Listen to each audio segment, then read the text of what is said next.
Selamat datang di channel Novel Official. Sebelum kalian mendengarkan novel Pesona Pujaan Hati, jangan lupa like, share, and subscribe. Kalau tidak kusentil jantung kalian. Hehehehe. Tanpa lama-lama lagi langsung saja kita masuk di alur cerita novelnya. Bab 6041-6050. Steve memiliki pemikiran kecilnya sendiri. Jika dia berhasil mewarisi posisi kepala keluarga di masa depan, dia tidak akan pernah serius menganggap keluarga kelas 2 seperti keluarga Wade. Meskipun dia sekarang dianggap sebagai tahanan Charlie, begitu dia melewati kesulitan ini dan menjadi kepala keluarga, dia akan menjadi sesuatu yang bahkan Charlie tidak dapat mencapainya bahkan jika dia menajamkan kepalanya. Saat itu, keluarga Wade akan menjadi bukan siapa-siapa. Namun, dia hanya berani memikirkan hal-hal seperti ini di dalam hatinya dan tidak berani mengungkapkannya dengan santai. Jadi, dia tersenyum dan berkata kepada Charlie, "Dengan kata-kata Anda, Tuan Wade, kedua keluarga kita pasti akan menjadi mitra yang penting satu sama lain di masa depan." Charlie juga tahu bahwa Steve hanya bertindak pada kesempatan itu, dan bagi dirinya, dia semakin menjadi canggung seperti dia, dan ponselnya masih merekam. Semakin dia terlihat saleh, semakin besar efek jera dari video ini terhadapnya di masa depan. Jadi, Charlie hanya bisa menghela napas. "Saya mendengar bahwa ayahmu Howard berusia lebih dari 80 tahun ini, kan?" Steve mengangguk dan berkata, "Ayah saya berusia 84 tahun ini." 84. Charlie hanya bisa menghela nafas. 84 adalah usia yang hebat. Steve bertanya dengan rasa ingin tahu. Mengapa Tuan Wade mengatakan itu? Charlie tertawa santai. "Oh, haha, ada pepatah di Tiongkok. 73. 84 adalah dua rintangan bagi para lansia. Artinya 2 tahun ini akan relatif sulit, akan lebih banyak bencana, dan kematian akan lebih mudah. Melihat bahwa ini juga merupakan tahun keempat kuartal tahun ini. Jika beruntung, mungkin ayah Anda akan meninggal tahun ini." "Oh, benarkah?" Reaksi pertama Steve jelas tertarik. Dia tidak bisa menyembunyikan senyumnya dan bertanya dengan rasa ingin tahu. "Tuan Wade." "Ya, apakah ada dasar ilmiah untuk pernyataan ini?" Charlie bertukar tangan. "Itu hanya kebiasaan rakyat. Tidak ada dasar ilmiah. Tetapi bagi Anda, atau bagi kami, setidaknya patut dipercaya untuk sementara waktu. Bukan begitu?" Steve merasa bahwa dia dan Charlie sudah mengatakan apa yang harus dikatakan dan apa yang tidak boleh dikatakan. Tidak perlu menyembunyikan apa-apa lagi. Dalam keluarga besar seperti ini, putra mahkota selalu berharap bahwa ayah akan segera meninggal. Tentu saja Steve tak terkecuali. Ditambah dengan fakta bahwa lelaki tua itu baru-baru ini membuat konspirasi tentang siapa yang akan dipasang terlebih dahulu dan siapa yang akan menjadi pewaris keluarga karena kejadian si Fang Baozu. Tentu saja Steve berharap dia akan mati secepatnya. Dan semakin cepat, lebih baik. Kata-kata Charlie menyentuh hatinya. Dia merasa sedikit malu dan berkata dengan semangat, "Kalau begitu, mari kita pinjam kata-kata baik Tuan Wade." Charlie mengangguk dan berkata sambil tersenyum, "Kami memberikan yang terbaik untuk Anda. Mari kita lakukan yang terbaik untuk kita semua." Setelah mengatakan itu, mereka berdua tertawa bahak secara bersamaan. Charlie berkata dengan sedikit penyesalan, "Oh, alangkah baiknya jika kita memiliki segelas sampanye untuk merayakannya saat ini." Royce di samping berkata dengan cepat, "Ya, ada sampanye, ada di lemari anggur. Saya akan pergi dan mengambil." Saat dia mengatakan itu, dia menekan ke lemari anggur dan mengeluarkan sampanye dan beberapa gelas di bawah sinar bulan yang kabur di luar jendela. Dengan keras, sampanye dibuka, diikuti dengan suara dentingan 3 gelas. Setelah segelas anggur, Steve jelas merasa jauh lebih rileks dan bahagia. Jadi, dia mulai berinisiatif untuk peduli dengan urusan si Fang Baozuan dan bertanya kepada Charlie, "Tuan Wade, Anda baru saja mengatakan bahwa alangkah baiknya jika Helena datang ke Kanada malam ini. Apakah ini mungkin?" Charlie tersenyum dan berkata, "Tentu saja mungkin. Saya akan membuat pengaturannya." Setelah mengatakan itu, Charlie menyelesaikan rekaman video dan langsung menelepon Helena. Ada perbedaan waktu 6 jam antara Eropa Utara dan New York. Helena berada di Eropa Utara, lebih jauh ke timur, 6 jam lebih awal dari New York. Meski di New York belum subuh, namun di Eropa Utara sudah pagi. Helena sedang menyusun rencana perjalanannya untuk beberapa hari ke depan dengan kepala pelayan keluarga kerajaan ketika dia tiba-tiba menerima telepon dari Charlie. Dan dia langsung terguncang. Dia tidak sabar untuk mendorong pengurus rumah tangga menjauh. Dan kemudian dengan senang hati menjawab panggilan Charlie. Suaranya sama menariknya dengan cinta pertama seorang gadis. Dan berkata dengan penuh semangat, "Halo, Tuan Wade." Charlie mendengar suara Helena yang agak bersemangat. Jauh di lubuk hatinya, dia tidak dapat menahan perasaannya. Dia tersenyum dan bertanya, "Helena, bagaimana kabarmu akhir-akhir ini?" "Bagus sekali," Helena berkata tanpa berpikir. "Semuanya baik-baik saja. Kecuali keluarga kerajaan yang memuliakan saya setiap hari. Agak menjengkelkan, tapi ini semua adalah hal-hal kecil." Charlie bertanya dengan rasa ingin tahu, "Kamu sudah menjadi ratu. Siapa di antara mereka yang berani mengomelimu?" Helena menghela nafas dan berkata tanpa daya, "Tuan Wade, ya, bagaimana ekosistemnya? Entahlah. Meskipun aku sudah menjadi ratu, banyak hal yang harus mengikuti tradisi kerajaan.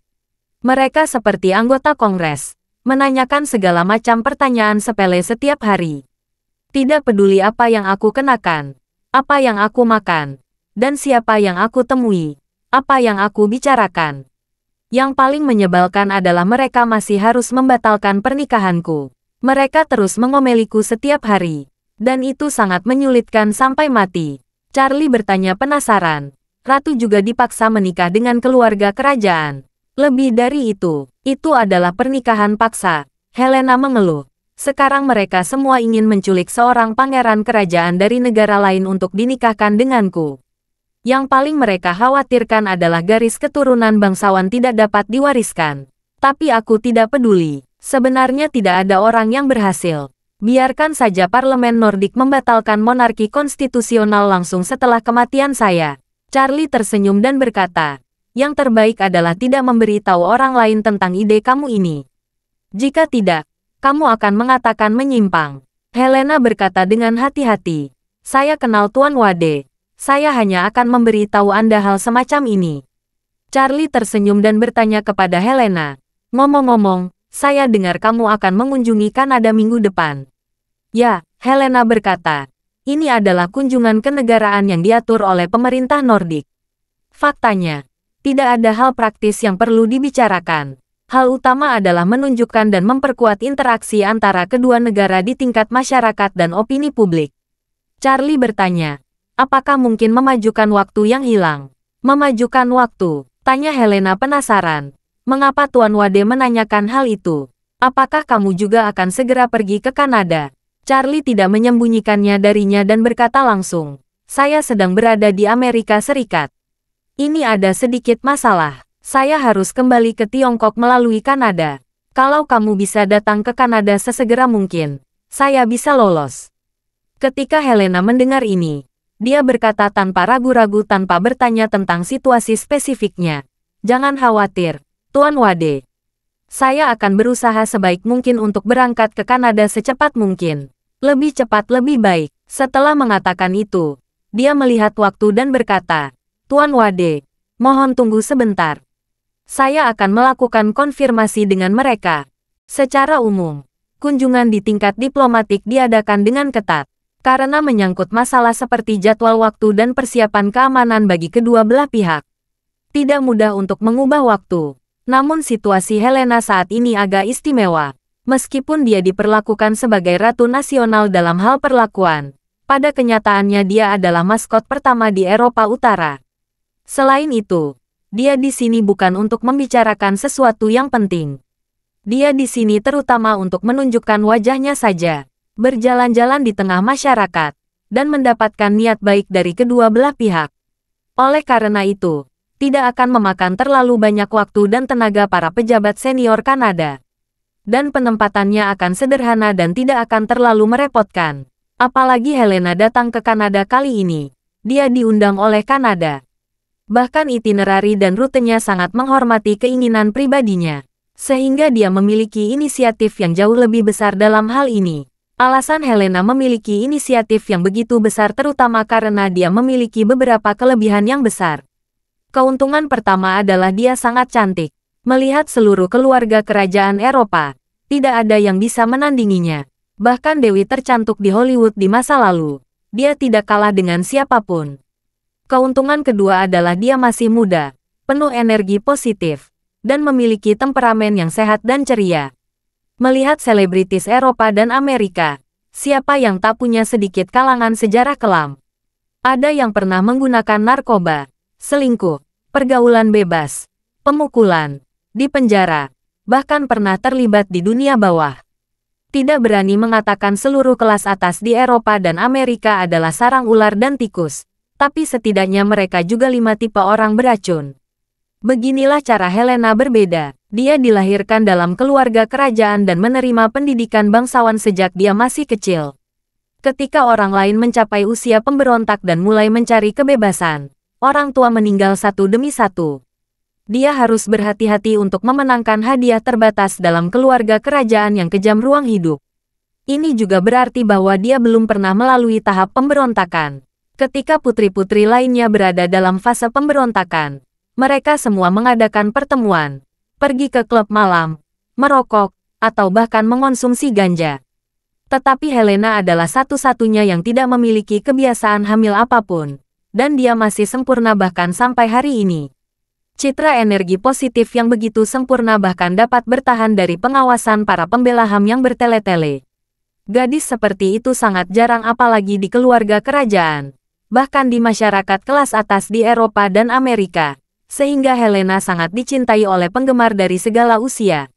Tak perlu dikatakan lagi, orang-orang muda seperti dia, orang parubaya, dan orang tua juga menyukainya.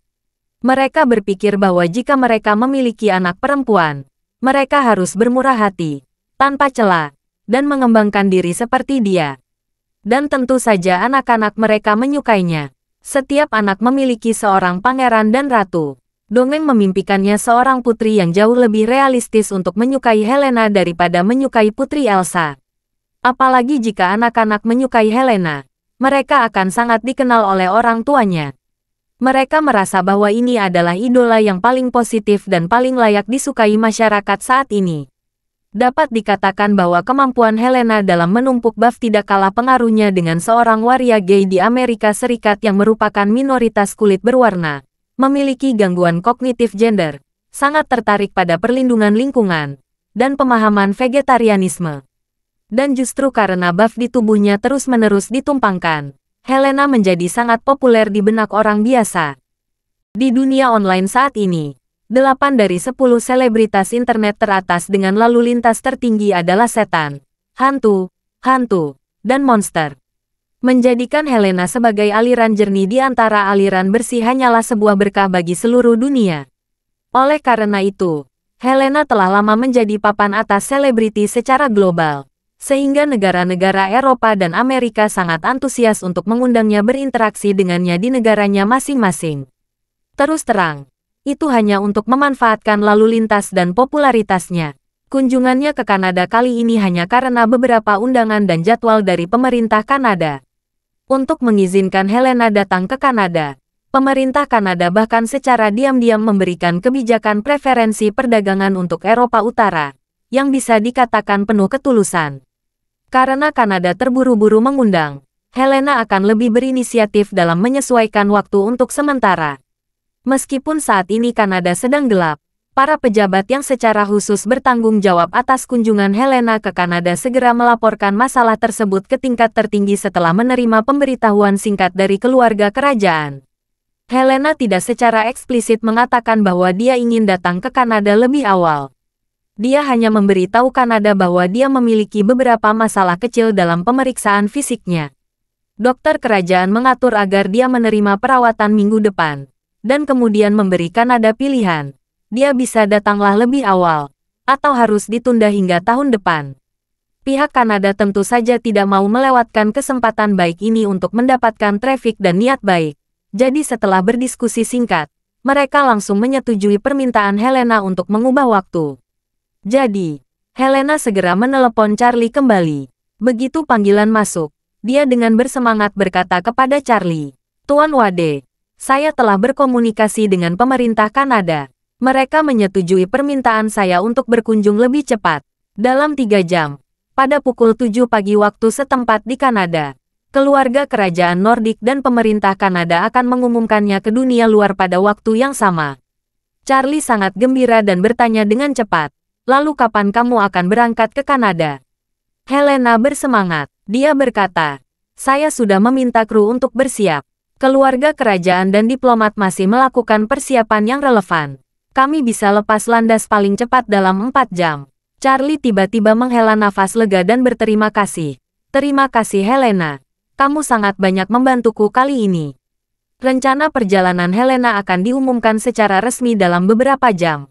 Hal berikutnya yang harus dilihat adalah apakah Howard Rothschild akan membiarkan cucu tertuanya Royce diangkut ke sana. Jika semuanya berjalan sesuai rencana, Charlie dapat naik helikopter Steve dan berangkat ke Kanada bersama Royce. Bagaimanapun, kedua pria ini sekarang adalah penumpang yang dia ikat paksa.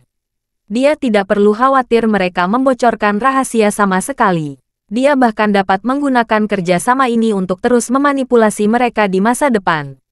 Ini jauh lebih bermanfaat daripada memberi mereka petunjuk psikologis. Lagi pula, begitu sugesti psikologis tersedia, mereka yang paling akrab dengannya cepat atau lambat akan dapat melihat kekurangannya. Oleh karena itu, Charlie lebih memilih jenis ikatan lembut yang menjadi lebih kuat ketika lawannya kuat. Semakin keras lawannya, mencoba melepaskan diri, semakin besar kemungkinan dia melepaskan diri.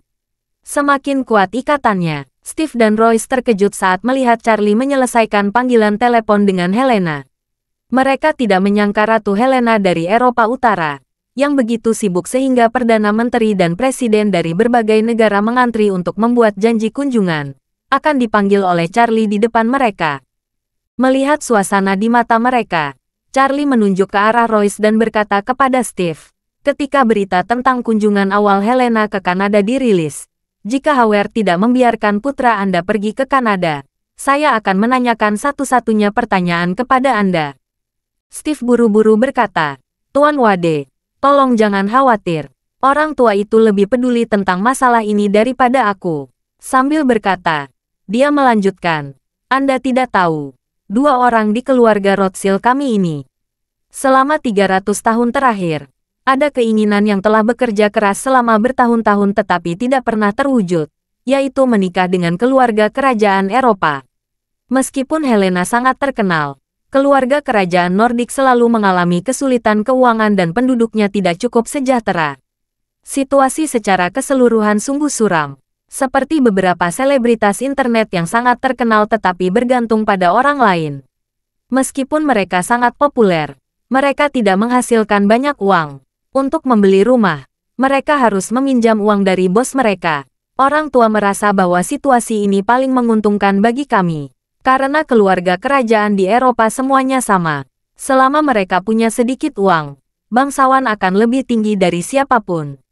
Selama garis keturunannya tidak semulia mereka, mereka berpikir tanpa melihatnya.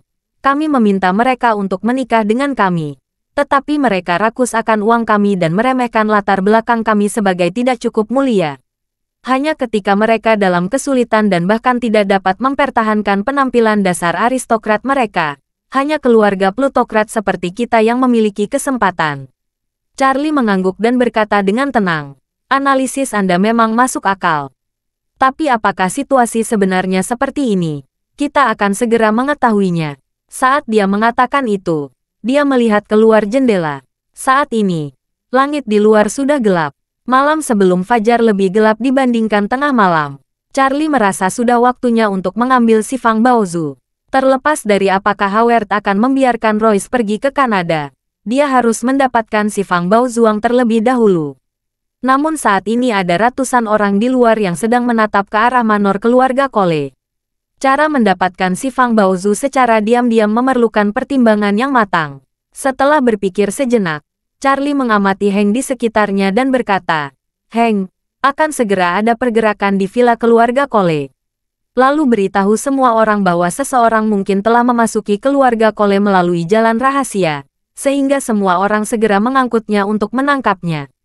Dan mereka tidak boleh membiarkan siapapun melarikan diri dengan si Fang Baozuang." Heng bertanya dengan bingung, "Tuan Wade, Bagaimana Anda tahu bahwa akan ada pergerakan di villa keluarga Cole?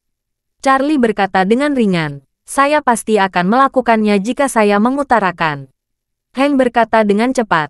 Baiklah Tuan Wade. Saya mengerti. Charlie bertanya. Setelah Anda memberi perintah, saya akan keluar dulu. Dan kamu akan berada di sana. Kemudian awasi dua Tuan Rothschild di sini. Kalau mereka mencoba melarikan diri atau meninggalkan pengawasanmu, kamu bisa langsung membunuh mereka. Apakah kamu mengerti? Hank berkata tanpa berpikir. Saya mengerti.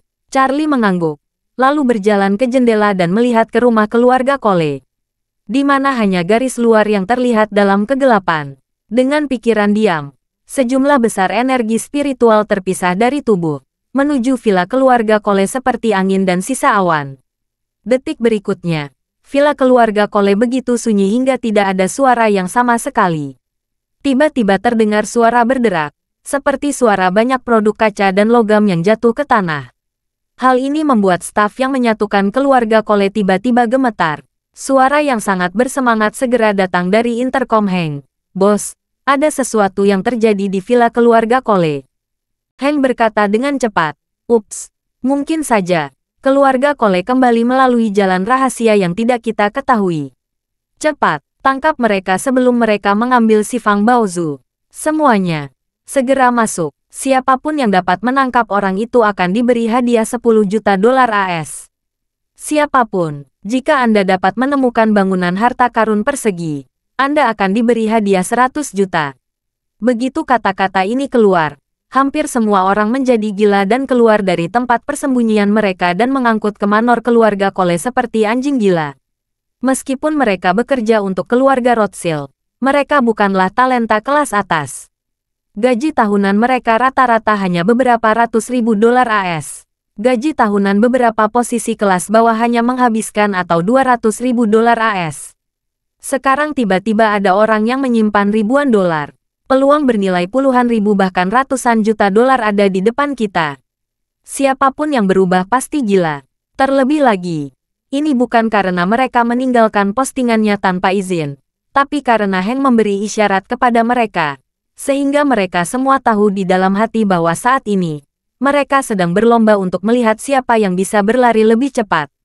Siapapun yang bisa berlari paling depan mempunyai peluang terbesar, jika tidak memegang erat-erat. Bahkan tidak akan memiliki kesempatan untuk melihat orang lain menghitung uang.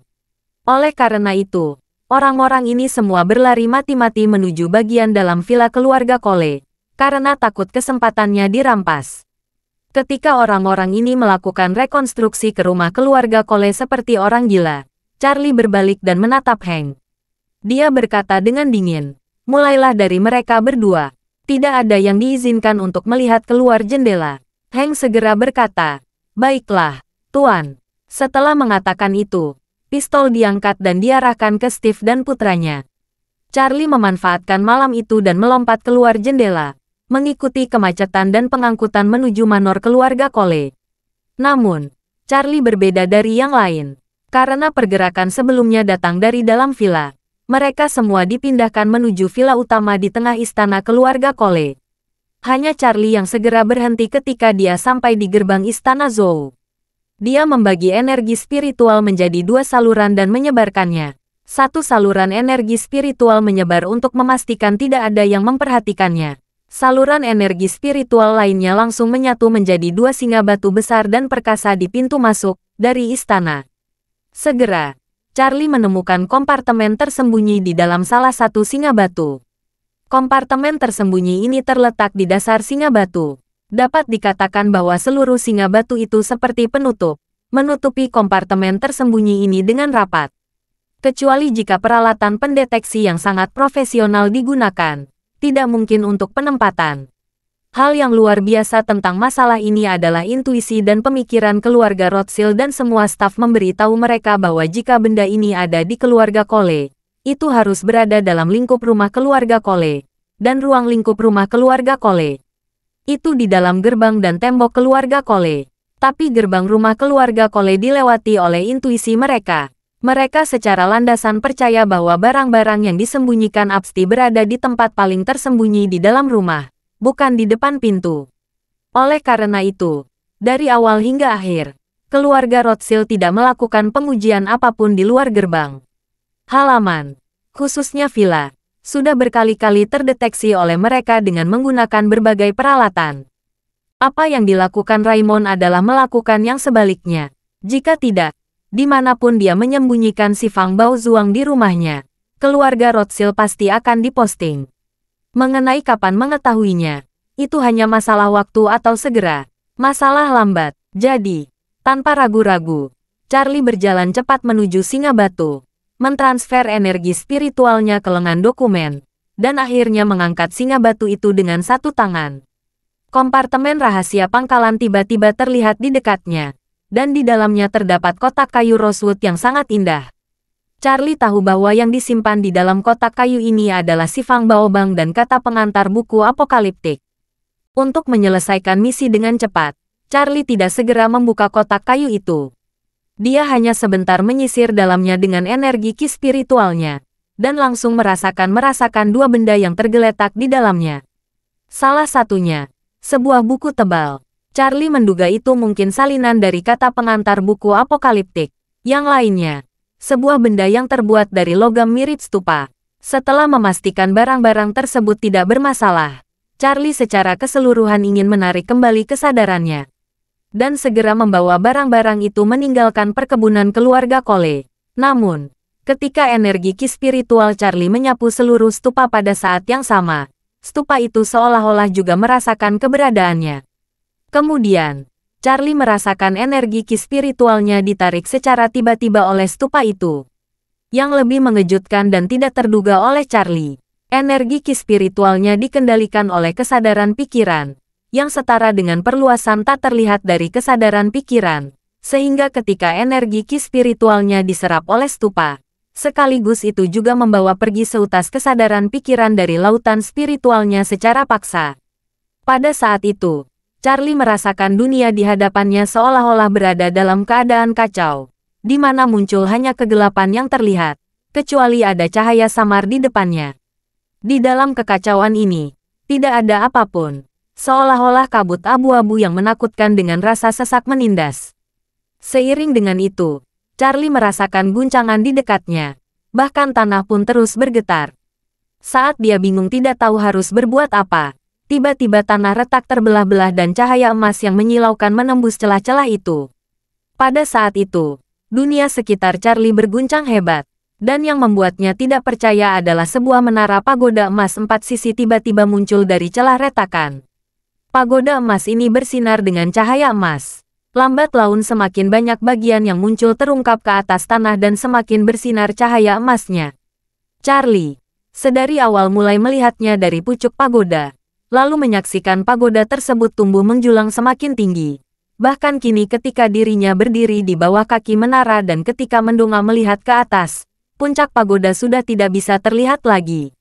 Pagoda ini emas kokoh, megah dan menakutkan. Menginspirasi rasa ngeri. Saat Charlie tercengang dan ngeri, dua bilah kawat pintu besar berwarna emas dari pagoda itu terbuka dari dalam keluar. Sinar yang menyilaukan menyinari area sekitar dengan cahaya emas yang begitu terang sehingga sulit untuk melihat apa yang ada di dalamnya. Charlie juga tidak bisa membedakan apakah dia melakukannya dengan sengaja atau tidak, tetapi kakinya sudah mulai bergerak tak terkendali melangkah menuju ke arah pintu besar tersebut. Semakin mendekati pintu besar pagoda, cahaya emas semakin menyilaukan. Charlie hanya merasa bahwa cahaya di depannya lebih terang menyilaukan daripada menatap matahari di siang hari. Namun, dia tidak pernah mengira bahwa ketika dia benar-benar memasuki bagian dalam pagoda, cahaya emas di depan matanya tiba-tiba berhenti. Seketika, terungkap menjadi gelap, dan kemudian dia melihat sebuah tanah lapang yang luas, di mana ribuan biksu sedang duduk bersila sambil membaca doa sutra. Di depan mereka, ada sebuah lokasi konstruksi yang sangat sibuk, dengan banyak pengrajin kuno sedang membangun sebuah pagoda emas berbentuk 4 persegi. Seorang biksu yang memimpin duduk bersila di atas panggung kayu tinggi, mengenakan jubah emas. Charlie melihat pagoda emas berbentuk 4 persegi ini, terasa familiar, tetapi pada saat yang sama juga agak asing. Ada perasaan deja vu. Merasa pernah melihatnya, tetapi pada saat yang sama dia tidak dapat mengingat di mana dia pernah melihatnya. Kemudian, Tiba-tiba pemandangan di depannya seperti berubah bergerak cepat meninggalkan lokasi konstruksi kemudian naik ke atas menjadi panorama di atas kota kekalahan. Charlie melihat dan memikirkan kota ini dari atas. Menggabungkan pengetahuan sejarah yang pernah dipelajarinya, dan informasi dari buku sejarah yang pernah dilihatnya. Tiba-tiba dia menyadarinya. Pada saat ini, kota di depan matanya ternyata adalah Chang'an yang makmur lebih dari 1000 tahun yang lalu. Pada saat ini, dia akhirnya menyadari bahwa pagoda emas yang baru saja dilihatnya seharusnya adalah landmark terkenal Chang'an saat ini, Yaksa Dayanta atau pagoda angsa besar. Apa yang dilihatnya adalah penampakan Yaksa Dayanta atau pagoda angsa liar besar saat sedang dibangun. Alasan mengapa Charlie merasa familiar dan asing pada saat yang sama adalah karena pagoda angsa liar besar telah mengalami beberapa kali rekonstruksi setelah selesai dibangun. Tampilan, ciri-ciri, fitur, bahkan jumlah lantai pagoda angsa liar besar telah banyak mengalami perubahan besar. Selain itu, rekonstruksi berulang pagoda besar telah terjadi beberapa ratus hingga ribuan tahun yang lalu. Orang-orang masa kini hanya melihat penampilan setelah 5 kali rekomendasi besar yang telah diturunkan hingga saat ini. Tidak ada yang tahu seperti apa penampilan aslinya. Oleh karena itu, Charlie merasakan perasaan deja vu yang tidak bisa dia pastikan. Charlie tidak dapat menahan diri untuk berbisik. Jadi, biksu tinggi yang baru saja saya lihat, yang duduk bersila memimpin dari atas panggung kayu tinggi. Apakah dia sang biksu terkenal, Tang Xuanzang dari dinasti Tang? Saat dia memikirkan hal itu, pemandangan di hadapannya pun berubah dan bergerak dengan cepat, melewati kota Chang'an yang ramai dan tiba di sebuah kuil Taoisme di sebuah lereng gunung di selatan luar kota Chang'an. Dengan melihat topografi, Charlie mengenali bahwa ini adalah kaki gunung di pegunungan utara Zhongnan. Terdapat 3 karakter besar di gerbang kuil, Zhongshengguan, membuatnya segera menyadari bahwa ini adalah tempat suci terkenal yang disebut sebagai tempat paling wajar di dunia, tempat suci dan platform paling dasar ajaran Taoisme, kuil Lou Guantai Pagoda Lantai. Lou Guantai Lantai Pagoda adalah tempat asal ajaran Tao, juga merupakan tempat di mana diceritakan Laozi, pendiri Taoisme, memberikan ajaran pada zaman dahulu kala. Pada masa dinasti Tang, Taoisme dipuja dan mendapat dukungan dari Kaisar Li Yuan. Tempat ini diberi nama Zhongshengguan. Dalam gambaran saat ini, sekelompok biksu Tao berpakaian hijau, dengan rambut panjang yang terikat sanggul. Mereka tengah duduk bersila bersama di atas sebuah platform di Zhongshengguan. Mereka sedang dengan penuh hikmat dan sangat khusyuk membentuk pola alunan gerakan tangan yang rapi dan serasi di udara. Charlie segera menyadari bahwa mereka semua bertekad untuk menguasai energi ki spiritual. Dan setiap pola gerakan tangan yang bentuknya mengandung energi ki spiritual yang kuat, seolah-olah mereka bekerja sama untuk membentuk suatu formasi besar. Dan yang sangat menakjubkan, di depan para biksu Tao ini, sebuah stupa 4 persegi yang terbuat dari emas murni melayang di udara dan berputar perlahan. Stupa 4 persegi ini adalah yang sama dengan yang di dalam kotak kayu tadi. Pola tangan yang dibentuk oleh para biksu Tao ini, tanpa terkecuali, semuanya masuk ke dalam stupa. Dan seiring dengan penambahan terus-menerus dari energi ki spiritual dan pembentukan mereka, stupa 4 persegi bersinar emas cemerlang. Stupa sinar emas cemerlang ini saling berpendar dengan sinar emas pagoda angsa liar besar yang berukuran puluhan mil. Pada saat ini, pemimpin biksu Tao membuka suara. Setelah kita menyelesaikan formasi stupa ini dan biksu Tang Xuanzang menyelesaikan pembangunan dan memberikan sinar pada pagoda angsa liar besar, keduanya akan saling melengkapi, menjaga kemakmuran dinasti Tang selama 800 tahun. Para saudara sekalian telah mengorbankan seluruh hidup saudara sekalian untuk ini, sehingga saudara sekalian dapat dianggap sebagai orang-orang yang mendedikasikan diri dan pengabdian luhur untuk rakyat dinasti Tang. Para biksu Tao dengan tulus dan hikmat berkata bersama-sama, kami hanya berharap dinasti Tang tetap kokoh abadi, negaranya maju dan makmur, dan rakyat sejahtera. Charlie semakin terkejut dan tercengang. Ternyata, stupa 4 persegi ini adalah hasil kerjasama dari para biksu yang bermitra dengan Tao yang telah mencapai tingkat alam pencerahan. Lebih mengejutkan lagi, stupa 4 persegi yang dibangun dan dipicu oleh para biksu menyalakannya, bersamaan dengan pembangunan pagoda angsa liar besar yang dibangun dan dipicu oleh Biksu Tang Xuanzang merupakan pilar kekuatan besar negara yang saling melengkapi. Pilar kekuatan besar negara bertujuan untuk melindungi dinasti Tang dan kemakmuran negara. Namun, di dalam hatinya, dia tidak bisa tidak berpikir, jika baik stupa ini maupun pagoda angsa liar besar adalah artefak yang disatukan oleh darah dan keringat biksu dan Tao yang tinggi serta niat mulia. Mengapa dinasti Tang tidak bisa seperti yang diharapkan oleh biksu itu, berkembang selama 800 tahun? Bahkan, umur dinasti Tang tidak sampai 300 tahun. Saat Charlie merasa heran di dalam hatinya, tiba-tiba dia teringat bahwa dia tidak langsung mengenali pagoda angsa liar besar tadi karena pagoda itu mengalami beberapa kali dasarnya. Bahkan, selama dinasti Tang saja, Syahdan mengatakan pagoda itu mengalami 3 kali perubahan perombakan bentuk dan wujudnya. Apakah mungkin perubahan tatanan tersebut merusak Feng Shui yang bersama-sama dibangun oleh pagoda angsa liar besar dan stupa 4 persegi? Dalam kebingungan dan keraguannya, Charlie merasakan pemandangan di depannya perlahan-lahan memudar seperti air yang surut. Kesadarannya kembali secara perlahan ke dalam pagoda yang menjulang tinggi itu. Namun, pagoda tersebut tidak menahan kesadarannya. Pagoda itu mendorong kesadarannya keluar dari pintu, dan kemudian menutup pintu besar tersebut.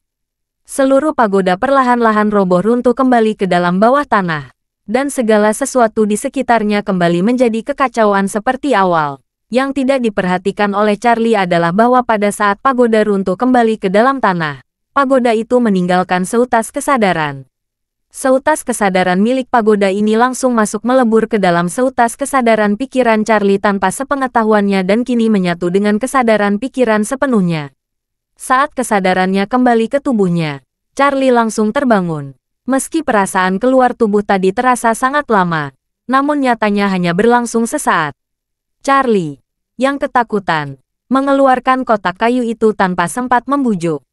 Setelah memastikan bahwa tidak ada apa-apa lagi di kompartemen rahasia, dia segera menjatuhkan kembali singa batu itu dan menutupinya dengan aman di kompartemen rahasia. Saat ini, masih banyak kegembiraan di rumah keluarga Cole. Kemudian, dia segera berbalik, melompat ke bawah, dan masuk melalui jendela kamar tempat Hank dan mereka bertiga berada. Steve dan Royce, ayah dan anak, tercengang. Mereka tidak menganggap itu sesuatu yang istimewa ketika Charlie melompat keluar jendela. Tetapi melompat dari jendela benar-benar merusak pandangan mereka. Ketika Charlie kembali ke kamar, dia melihat ayah dan anak Steve dan Royce tampak ketakutan.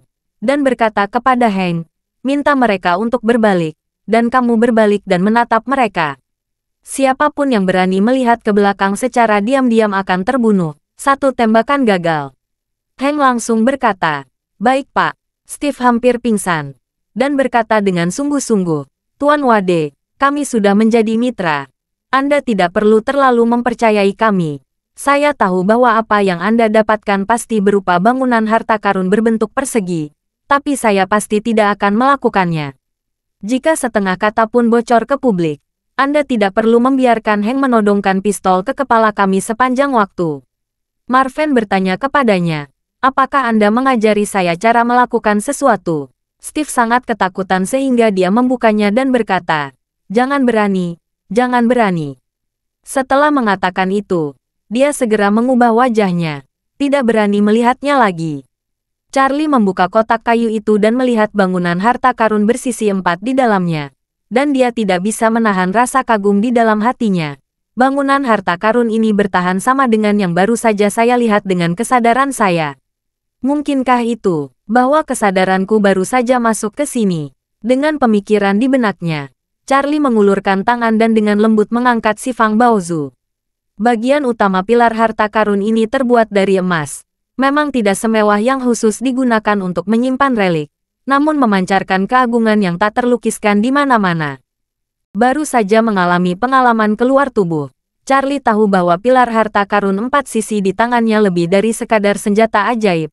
Itu menggabungkan energi spiritual dan kerja keras dari para pembudidaya yang tak terhitung jumlahnya dan dapat melindungi dunia, negara, dan negara meskipun dapat mencapai efek terbesar hanya dengan melengkapi pagoda angsa liar besar yang asli dan bahkan tata letak seluruh kota Chang'an. Ini masih merupakan harta Feng Shui yang langka.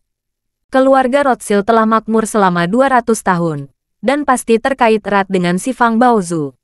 Pada saat tertentu, Charlie juga mempertimbangkan apakah akan menyimpan pilar harta karun persegi ini bersamanya.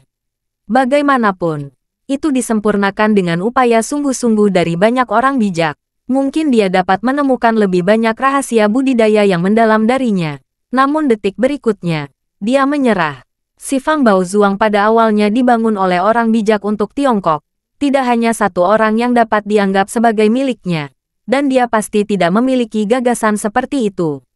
Jadi, dia dengan hati-hati mengembalikan si Fang Baozhu. Adapun versi fotokopi dari kata pengantar Sutra 9 Misteri di bawah, dia tidak mengeluarkannya. Lagi pula, sekarang bukan waktu yang tepat untuk membaca. Setelah mendapatkan barang-barang itu, Charlie mulai memikirkan rencana selanjutnya. Jika Howard mengizinkan Royce pergi langsung ke Kanada, dia dapat membawa si Fang Baozhu keluar dari Amerika Serikat. Setelah sampai di Kanada, akan lebih mudah untuk mengangkutnya kembali ke Tiongkok. Setelah si Fang Baozuang kembali ke Tiongkok, ia dapat mengembalikannya kepada pejabat Tiongkok melalui bantuan anak angkat Vera, Emmet. Dengan cara itu, misinya akan dianggap selesai. Namun, Charlie tidak berencana meninggalkan Amerika begitu saja. Bagaimanapun, Raymond masih dirawat di rumah sakit. Setelah dia diketahui keluar dari rumah sakit, masih belum apa yang akan dilakukan pemerintah AS dan keluarga Rothschild terhadapnya. Charlie tidak ingin meninggalkannya sendirian untuk mengurusnya, dirinya sendiri. Jika memungkinkan, dia harus mencoba yang terbaik untuk menyelamatkannya. Dia dibebaskan dari penjara dan setidaknya bebas.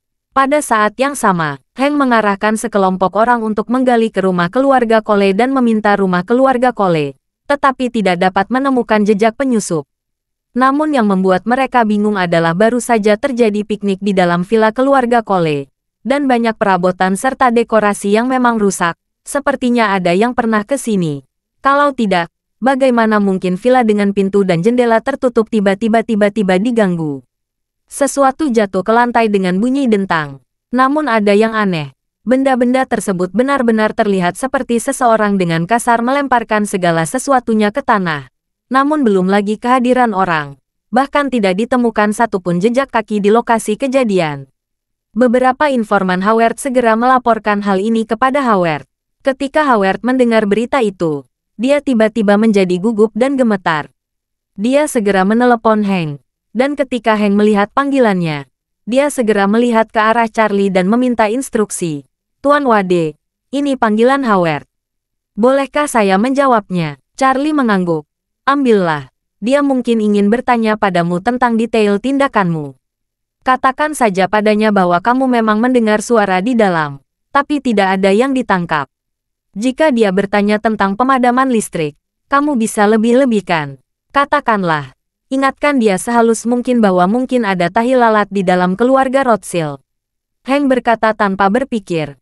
Baiklah Tuan Wade, saya akan terjadi. Segera, dia menjawab telepon dan berkata dengan hormat. Halo, Tuan. Saya baru saja akan melaporkan kepada Anda bahwa kami baru saja melihat suara keras tiba-tiba di rumah keluarga Cole. Saya khawatir seseorang memasukinya melalui jalan rahasia yang kami tidak dapat mengontrol. Jadi saya segera mengatur agar anak buah saya segera masuk sebelum saya sempat meminta instruksi dari Anda. Mohon maafkan saya. Howard bersenandung dan berkata, kamu melakukan pekerjaan dengan baik dalam hal ini. Dalam keadaan darurat, kamu bertindak sesuai dengan intuisimu. Kamu tidak perlu meminta pendapatku. Oleh karena itu, Howard bertanya-tanya, bagaimana situasi di tempat kejadian? Apakah Anda sudah menangkap seseorang? Heng berkata, belum, hampir semua orang kita sudah masuk, tapi tidak ada petunjuk berharga yang ditemukan. Howard bertanya dengan suara yang sangat khawatir. Ada tanda-tanda seseorang masuk, tetapi kami tidak dapat menemukan petunjuk apapun.